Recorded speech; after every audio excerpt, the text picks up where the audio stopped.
Comme premier point, évaluons la fin de l'ère Obama et les prémices de l'arrivée de Donald Trump dans un champ de politique étrangère tout à fait particulier. Évidemment, Barack Obama avait mené une politique étrangère ambitieuse. Ce qu'il faut comprendre, en fait, c'est que si l'on veut replacer la victoire dans son contexte, il est important d'établir un rapide bilan politique et géopolitique de la présidence de Barack Obama. Ces mesures ont été nombreuses sur le plan international, vous le savez. L'annonce du départ des 190 000 hommes d'Irak et d'Afghanistan. L'accord sur le nucléaire iranien, signé le 14 juillet 2015. La signature de l'accord de libre-échange entre les États-Unis et les pays du Pacifique. L'avancée de celui qui n'a pas encore été conclu avec l'Union européenne. La normalisation des rapports avec Cuba, on l'avait vu ensemble, qui s'est ouverte à ces investissements et au marché. D'une manière générale, l'approfondissement des relations économiques et militaires avec l'Inde, bien sûr que les États-Unis soutiennent, et l'Asie du Sud-Est, mais aussi une volonté de reprendre les relations des États-Unis avec l'Amérique latine, qui avait été sous influence brésilienne pendant plus d'une décennie. Barack Obama a souhaité orienter sa politique étrangère quand il est arrivé au pouvoir au sud de l'Asie et dans l'Asie Pacifique. C'est ce que l'on a appelé la politique du pivot. Mais cette politique n'a pas été menée à son terme au regard d'une actualité brûlante internationale centrée sur le Moyen-Orient qu'il voulait quitter.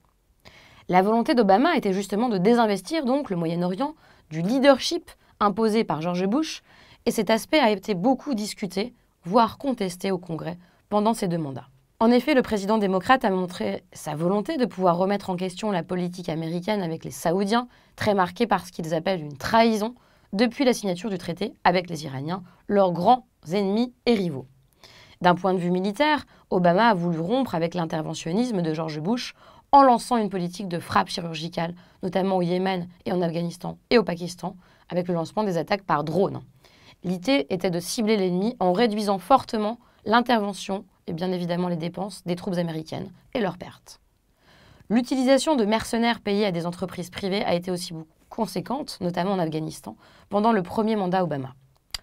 Si son budget militaire reste le plus élevé au monde, l'armée américaine a baissé ses effectifs. Avec 1 350 000 soldats, soit 0,9% de sa population active en 2015, elle se classe derrière celle de la Chine et de l'Inde. Donald Trump est revenu justement sur cette position. En deuxième point, il faut quand même admettre que des contestations importantes ont été véritablement marquées et signalées comme des échecs diplomatiques pour le président Barack Obama. La situation et les relations mises en place avec la Russie n'ont pas évolué dans le bon sens. Les joutes entre un Poutine offensif et un Obama smart, parfois condescendant, ne sont pas parvenues à leur faire trouver une réelle position commune sur le cas syrien notamment. Au Moyen-Orient, donc, le retrait prématuré d'Irak, l'impossibilité de se retirer d'Afghanistan, l'incapacité à responsabiliser des alliés européens et moyen-orientaux a fait échouer une partie de cette politique du pivot dont je parlais tout à l'heure. L'épisode de la ligne rouge syrienne en été 2013 a été un marqueur très particulier. Avec l'utilisation donc plus que supposée d'armes chimiques par Bachar el-Assad, eh bien, effectivement, cette idée aurait dû s'accompagner d'une intervention américaine, puisque Obama avait fixé une ligne rouge à l'utilisation des armes chimiques. Certes, la Russie et la Chine avaient mis leur veto, mais cet épisode a été analysé comme le gros échec d'Obama en termes de politique étrangère. Je vous renvoie à ce qu'a pu dire Jean-Pierre Filiu, le spécialiste, sur cette donnée. Rappelons qu'il est peu probable tout de même qu'une nouvelle intervention américaine dans la même région que les précédentes, avec les mêmes dynamiques de conflits ethno-confessionnels, ait pu avoir un résultat différent de celui auquel on assiste aujourd'hui. Le seul moyen d'en sortir, en fait, par le haut, aurait été donc un accord diplomatique pour détruire les armes chimiques syriennes dans le cadre onusien. La ligne rouge, donc, avait un but, menacer de l'usage de la force pour ne pas avoir à l'utiliser. Cette idée a été respectée, mais la force a été utilisée par Bachar el-Assad depuis 2011.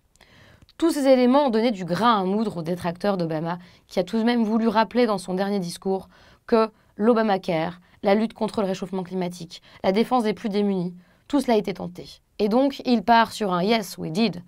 Oui, nous l'avons fait, mais il le dit aussi dans le sens où, justement, il voudrait que cette politique continue. Le 10 janvier, donc, lors de son dernier discours, il conclut enfin sur la nécessité de protéger la démocratie.